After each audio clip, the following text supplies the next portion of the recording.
Penyanyi ternama Aceh Rafli Kande kembali menorehkan karya terbaru dalam bentuk lagu untuk mendukung pasangan calon gubernur dan wakil gubernur Aceh Muzakir Manaf atau Mualim dan Fadullah atau Dekfat di Pilkada Aceh 2024. Lagu ini diluncurkan sebagai bagian dari kampanye untuk mengajak masyarakat Aceh memberikan dukungan penuh kepada pasangan tersebut.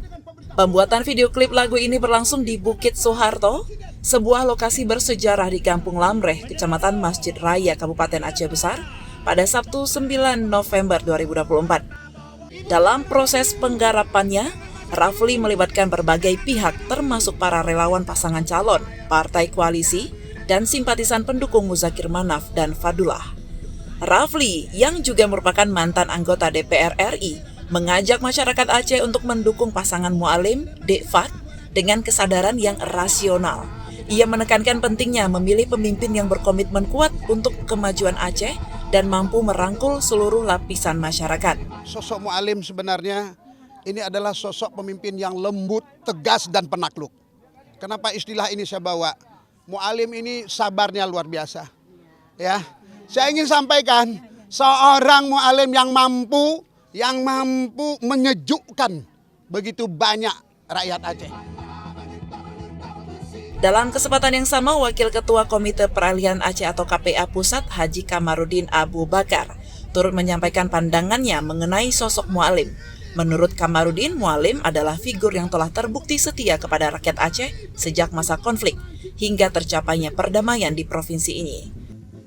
Mualim itu dari awal setianya ke Aceh ini. Dia jadi dalam konflik, jadi panglima perang, sudah begitu dalam perjalanan hidupnya, dan kita harap tahun ini ataupun 20 hari lagi ini ke seluruh rakyat Aceh memberi dukungan untuk Mualim.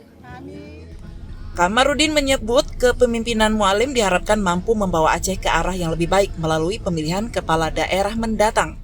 Dukungan untuk pasangan Muzakir Manaf dan Fadullah terus mengalir, terutama dari para tokoh masyarakat, relawan, dan partai koalisi. Lagu terbaru dari Rafli ini diharapkan dapat memperkuat semangat masyarakat Aceh dalam mendukung dan memilih pemimpin yang memiliki visi untuk membangun Aceh ke arah yang lebih sejahtera dan damai. Dari Banda Aceh, Tim Liputan Kanal Inspirasi TV melaporkan.